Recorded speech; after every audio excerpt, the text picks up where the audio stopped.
So let's go and get our main subject. So we're going to select and extract our main character here. So I've got a young woman here. This is actually a stock image. I just liked the positioning. I was kind of inspired by the movie poster for the last Avengers movie with Scarlet Witch. She has this pose where she's kind of doing this kind of thing with her hands, and there's these glowing elements kind of coming out of it. So that's where this kind of inspired me to play around with.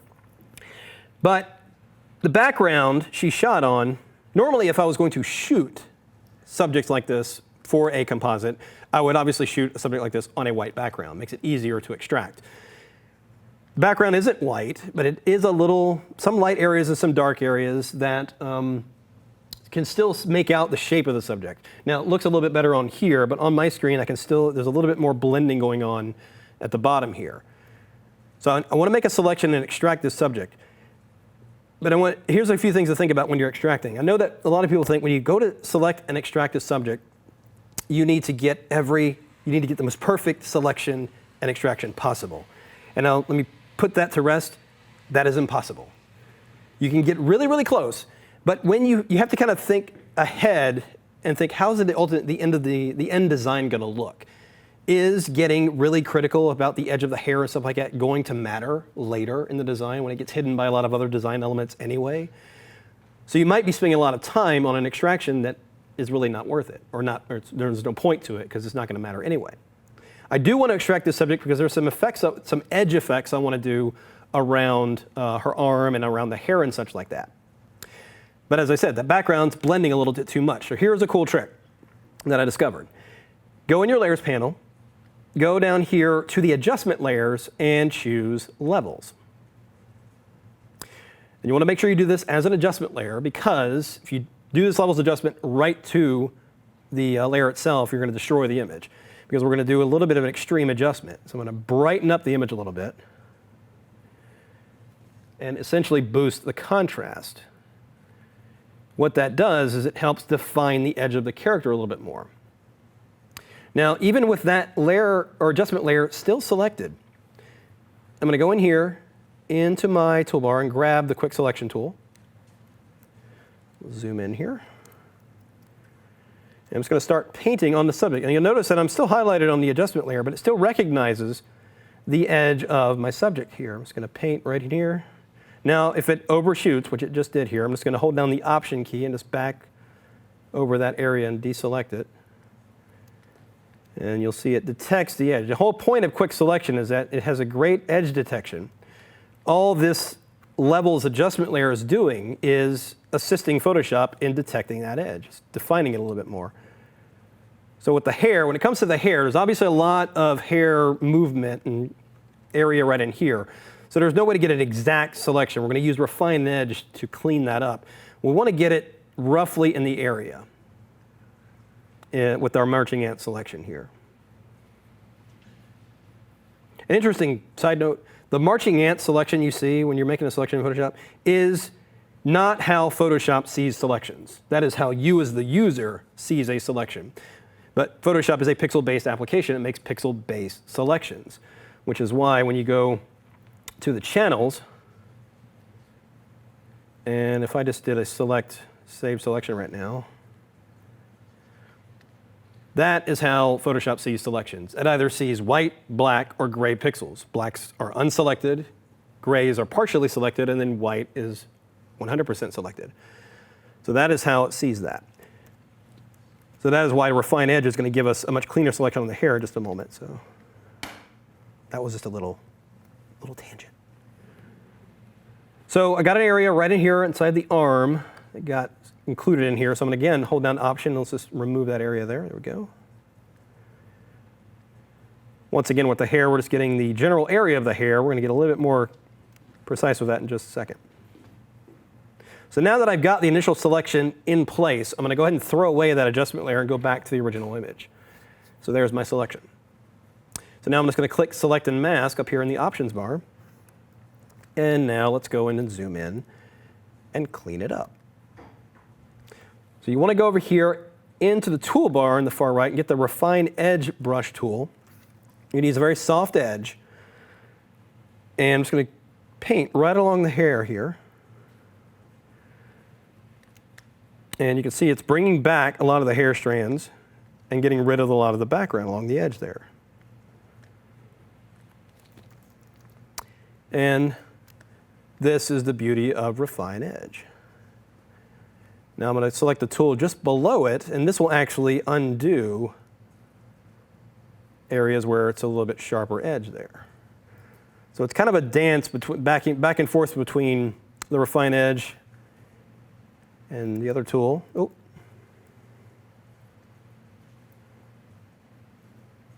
Lost my transparency for a second. Okay, there we go. You can see it really easily gets those edges there. And actually the rest of the edges around the subject look pretty good. But again, I'm not being too critical because I know that ultimately a lot of these areas are going to get hidden. Mostly I'm making the selection so that I can access or put some edge effects on the subject a little bit easier. So let's zoom in here. Let me see if I can undo that little area of the finger there. So you can see there's a lot of stuff going on with the hair here. But that's all going to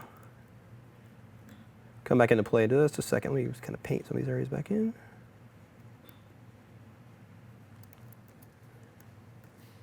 I think that'll be fine. Now, I'm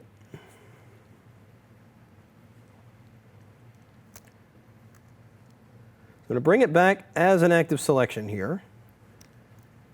I'm going to go ahead and copy this selection to a new layer. Now, some cases I would actually apply this as a layer mask. But in this case, because it's kind of part of a design element, I'm just going to go ahead and copy it to its own layer because I'm still going to use the original background layer. So we have two layers now. Got one with the subject extracted and then the original background itself. So we're going to take both of these layers, not just the extracted layer, but we're going to take both layers and bring them into the working design here. So I'm going to go ahead and select both. Once again, hold down Shift and then drag it right over. Once again, I'm going to do a scale thing. I'm going to hold down Shift Option, Scale. Holding down Shift this time. I do need to keep it proportional this time because it is a person. You will notice if it's distorted in any way.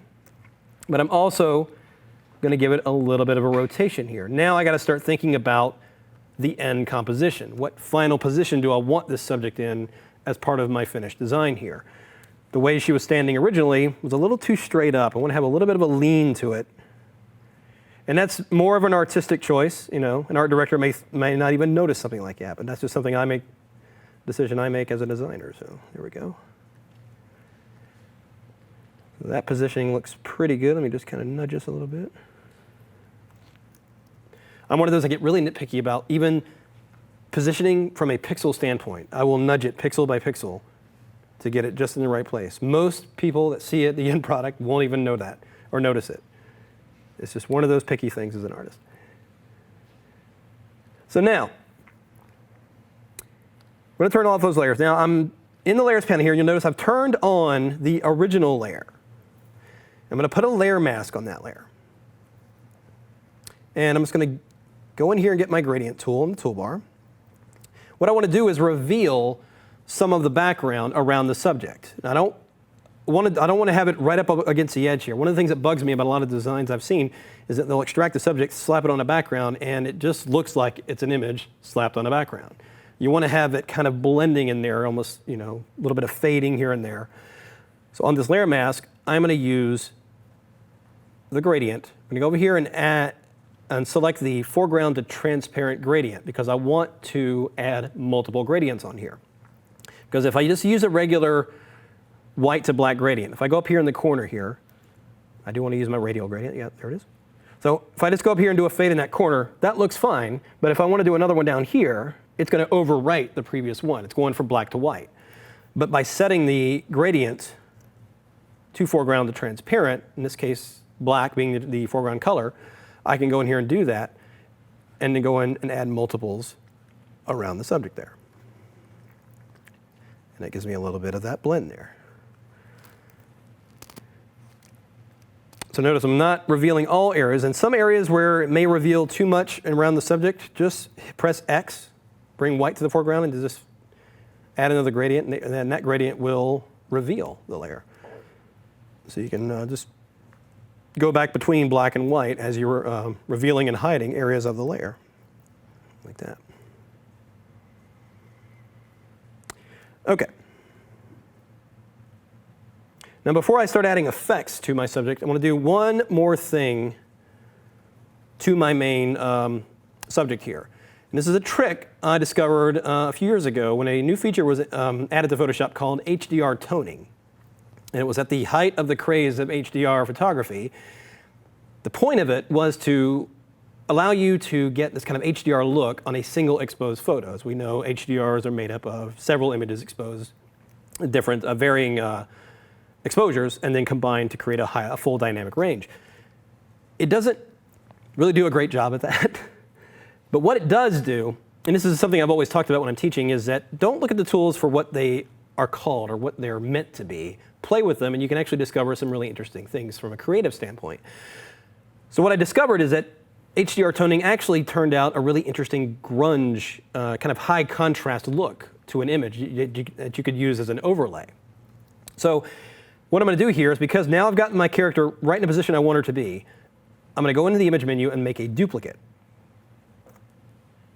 And just go in here and turn off the texture background. I'm actually going to throw away the layer mask. I'm essentially going back to the original photo, but the reason I'm not going back to the one I pulled from the original is it's not in the same position as I placed it in my new composition. I need it to be in that exact position, because when I bring it back in as the HDR overlay, it needs to line up perfectly. So that's why I went ahead and duplicated this file. So with that, I'm going to go over here to the layer menu and go to Flatten Image, the most forbidden feature in Photoshop. Any minute now, the men in black are going to come through that door. The non-flat layer guys. So now I've flattened it. The reason you have to flatten it is that HDR toning will only run on a single layered flat image. It cannot be run on a layered document. So that is why I have to make a duplicate and do all these other things to do that. So now that I've got that, I'm going to go to Image Adjustments, HDR Toning. Now, down here, one thing I discovered that HDR toning did in a very bad way to photos is it destroyed the color. Now you could tweak it a little bit to get some interesting color effects, but what I ultimately discovered is that it just didn't look right. So I take, the very first thing I do is go to the very bottom to the saturation slider and just set it to -100. Take the color out entirely.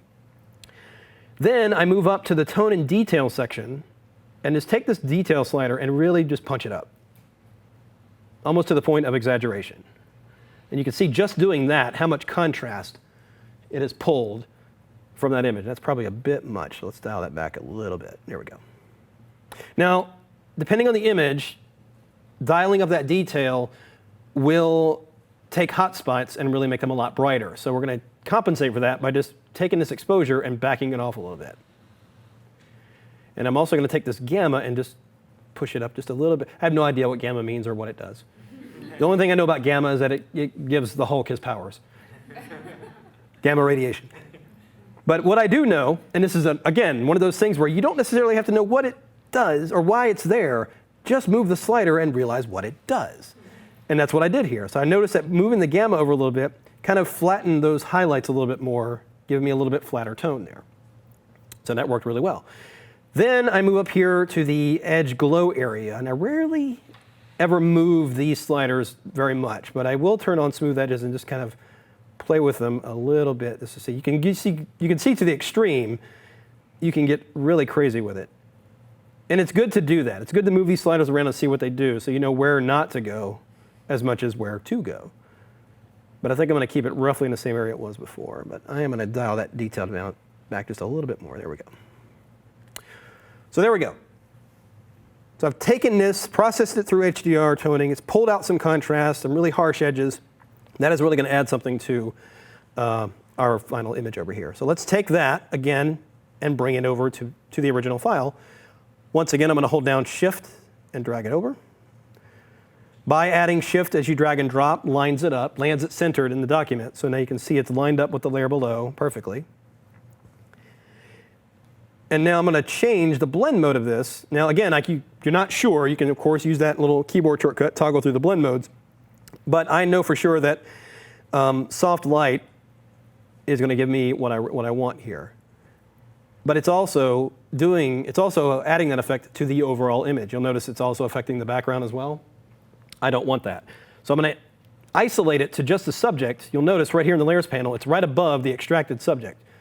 So I'm going to press Option Command G, and that's going to create a clipping group, which will only make that layer, the HDR layer, visible within the area of the layer below, which is that extracted subject. Now, even with this, the subject is still a little too dark. So we're going to take the layer opacity and dial it back to about 50%. So you can see how much it really adds to the subject here. Now the three most common blend modes I use when I'm blending an HDR overlay like this is either soft light overlay or even multiply. Sometimes multiply can actually give you something that really works. Now the other, actually, you know what? I'm going to go and leave it on multiply for now. I think I like that. But here's another cool aspect of this particular HDR toning trick. It is its own layer. It's an overlay, and it's affecting the overall contrast of the image. But if you add a color cast to it, it'll influence the temperature of the subject. So while I'm selected on that same HDR layer, I'm going to press Command or Control U and add a hue saturation. I'm just going to go ahead and do colorize. And you can see right away, I want to add a warm. I want to have her contrasting to the background. I want to have the background be a little bit cooler, and I want the subject to be a little warmer, because we're going to put in her hand a really cool light effect. A really cool light effect around there. And that light effect is going to be like a red glow, so it's enhancing the warmness of the image, so you can see the difference there. That does. You see that warm being added on there? So that's a dual thing that this HDR toning layer is doing. It's boosting the contrast, giving us a lot more grittier look to it. It's also influencing the temperature of the subject. Not what that feature was designed for, but the results speak for themselves. So.